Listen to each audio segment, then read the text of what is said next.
The Memoirs of Sergeant Bourgogne offer a personal account of his experiences during Napoleon's Russian campaign. He describes the harsh realities faced by the French soldiers. These are his words. On the 3rd, we stayed at Slokovo and saw Russians to the right of us all the day. The other regiment of the Guard, who had remained behind, now joined us. We made a forced march on the 4th to reach Dorogobui, the cabbage town. We gave it this name on account of the vast number of cabbages we found there on going to Moscow.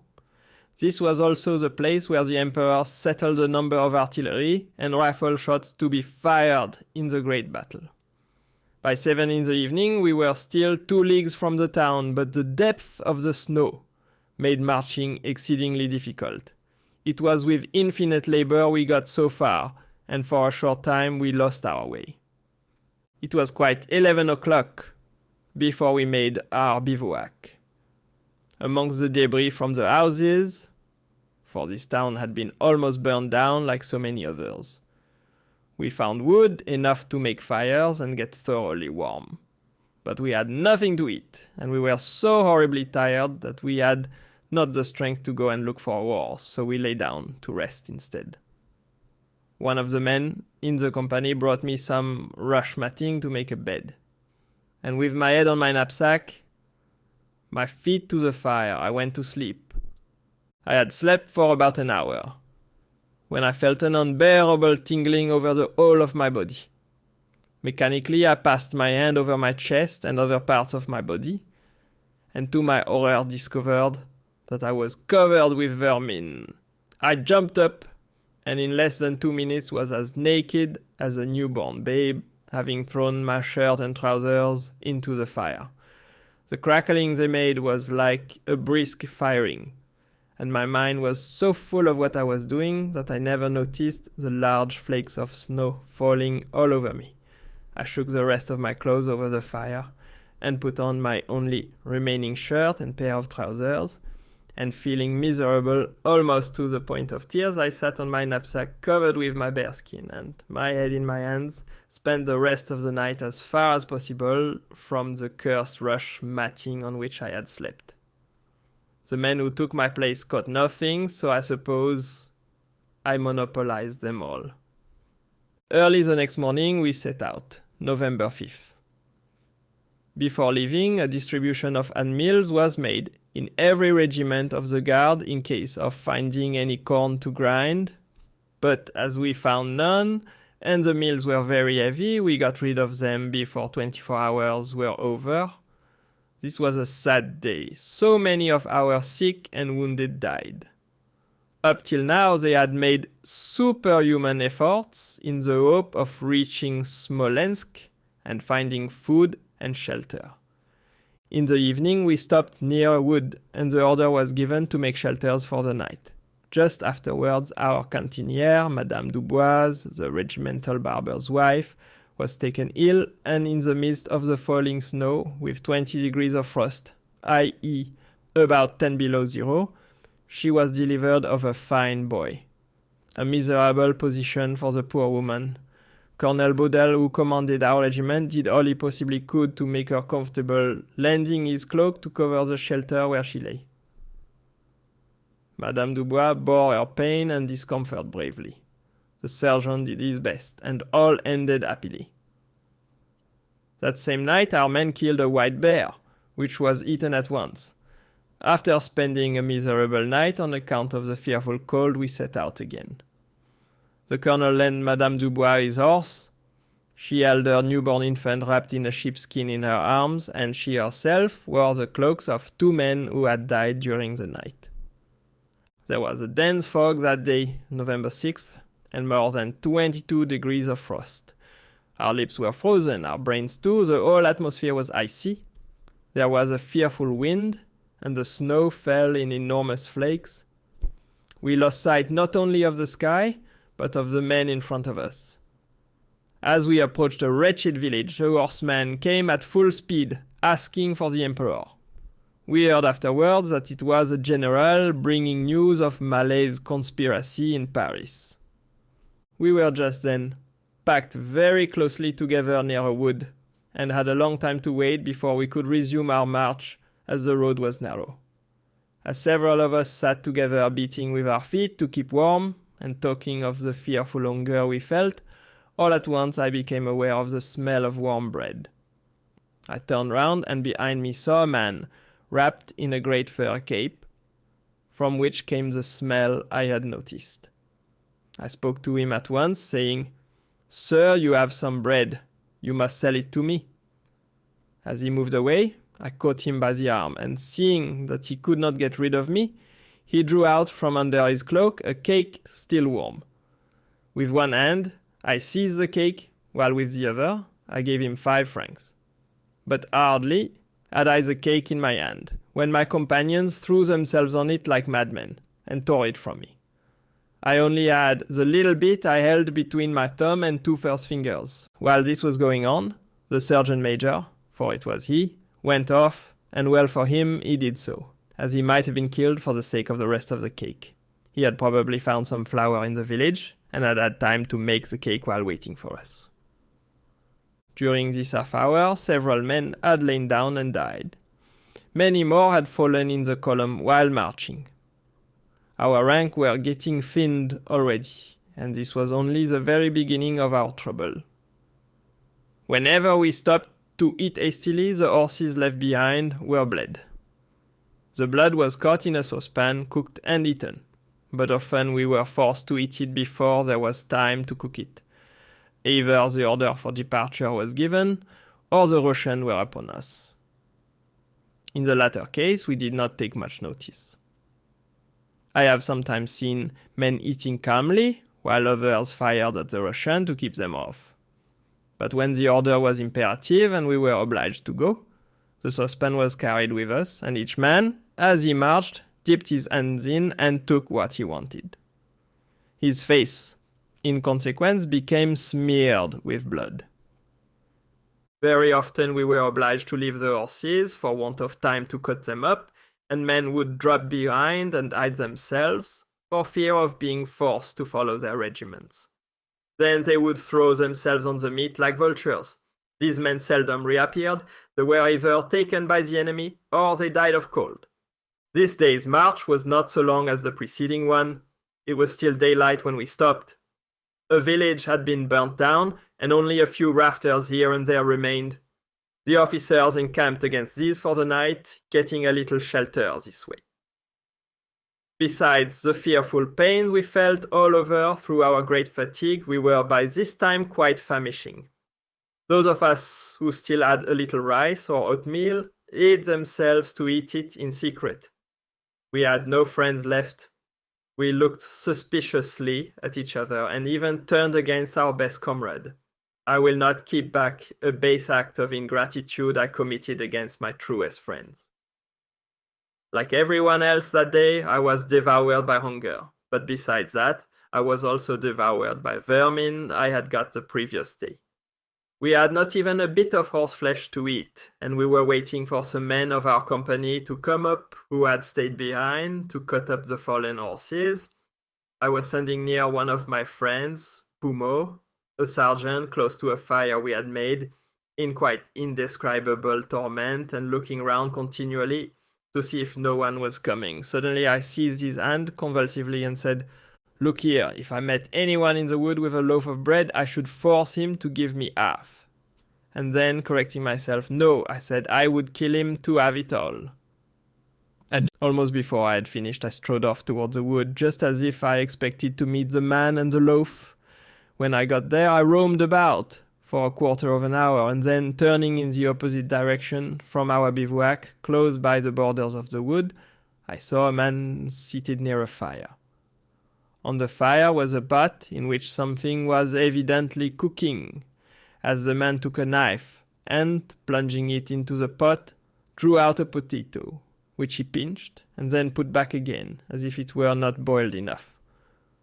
I ran towards him as hard as I could, but fearing that he might escape me, I made a little circuit, so as to come up behind him without his seeing me. The brushwood crackled, however, as I came through, and he turned round, but before he had time to speak, I said, "Look here, comrade, You must either sell or give me your potatoes, or I shall carry away the pot by force." He seemed quite taken by surprise, and as I put out my sword to fish with it in the pot, he said it did not belong to him but to his master, a Polish general who was camping close by, and that he had been ordered to hide himself here to cook the potatoes ready for the next day. Without answering him, I offered him money and began to take the potatoes. He told me they were not boiled enough yet, and as I seemed not to believe him, he took one out for me to feel. I tore it from him and devoured it just as it was. "They are not fit to eat, you can see that for yourself," he said. "Hide yourself for a little while, try to be patient and don't let anyone see you till the potatoes are boiled, and then I will give you some." I did as he bade me, hiding behind a bush but not losing sight of him. After about 5 or 6 minutes, thinking no doubt that I was some distance off, he looked stealthily to right and left, and taking the pot, he ran off with it. Not far, however, as I soon stopped him and threatened to take the whole if he did not give me half. He said again that the potatoes belonged to his general. "I must have them if they are the emperor's," I cried. "I am dying of hunger." Seeing he could not get rid of me, he gave me 7. I paid him 15 francs and left him. He then called me back and gave me 2 more. They were hardly cooked at all, but that did not matter much to me. I ate one and put the rest in my bag. I reckoned that with a little horse flesh they would last me for 3 days, allowing 2 each day. As I walked on, thinking of my potatoes, I lost my way. I was made aware of this by hearing cries and curses from 5 men who were fighting like dogs. The leg of a horse on the ground was the cause of the disturbance. One of them, on seeing me, told me that he and his companion, both artillery soldiers, had killed a horse behind the wood, and that on returning with their portion, they had been attacked by 3 men of another regiment. If I would help them, they would give me a share. I feared the same sort of fate for my potatoes, so I replied that I could not wait, but that if they could hold on for a little, I would send some people to help them. A little further on, I met 2 men in our regiment to whom I told the story. The next day, I heard that when they got to the place, they only saw a man lying dead, covered with blood, killed by a great pine cudgel at his side. Probably the 3 aggressors had taken advantage of the absence of one of their enemies to fall on the other. When at length I got back to my regiment, several of the men asked me if I had found anything. I answered, no. And taking my place near the fire, I hollowed out a bed in the snow, stretched my bearskin coat to lie on, a cape lined with ermine for my head. Before going to sleep, I had my potato to eat. Hiding it by my cape, I was as quiet as possible, terrified lest anyone should observe that I was eating. I had a little snow for drink, and then went to sleep, holding my bag containing the rest of my provision fast in my arms. Several times in the night, as I woke, I put in my hand, carefully counting my potatoes. So I passed the night, without sharing with my starving companions a bit of luck I had had. I shall never forgive myself for this selfishness. I was awake and sitting on my knapsack before the réveillé sounded in the morning. I saw that a terrible day was in store for us on account of the high wind. I made a hole in my bearskin coat and put my head through it. The bear's head fell over my chest and the rest over my back, but it was so long that it dragged on the ground. Before dawn we set out. We left behind us an enormous number of dead and dying. Further on it was worse still, as we had to stride over the dead bodies left on the road by the regiment going before us. It was worst of all for the rear guard, as these were witnesses of all the horrors left by the whole army. The last corps were those commanded by Marshal Ney and Davoust, and the army of Italy under Prince Eugène. Daylight appeared when we had been marching for about an hour, and, as we had come up with the corps in front of us, we halted. our cantinière, Mother Dubois, took advantage of the halt to feed her baby, when suddenly we heard a cry of anguish. The infant was dead and as stiff as a piece of wood.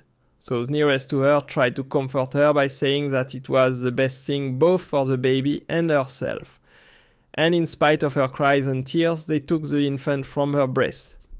They gave it to a sapper who, with the child's father, went a short distance from the road. The sapper dug a hole in the snow, the father on his knees, holding the child in his arms. When the grave was made, he kissed the baby and placed it in its tomb. It was covered with snow, and all was at an end. We stopped an hour later for a long halt at the edge of a wood. Here a large party of artillery and cavalry had encamped, for we found a great many dead horses, some of them cut in pieces. There were many more still living, though numbed, standing still to be killed. Those that had died during the night were frozen so hard that it was impossible to cut the flesh.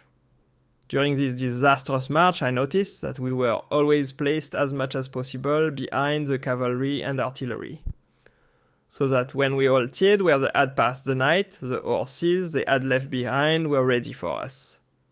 While we were all resting and each busy in arranging some fearful meal for himself, I retired furtively into the thickest part of the wood to eat the potatoes I had hidden so carefully. But a fearful disappointment was in store for me. When I tried to bite, I felt nothing but ice. My teeth slipped and I could not get hold of a bit. I was sorry then that I had not shared the potatoes with the others, and I went back to them, holding in my hand the frozen one covered with blood from my lips. They asked me what I had got, and I silently showed them the potato I held, and the others in my bag. They were snatched instantly from me.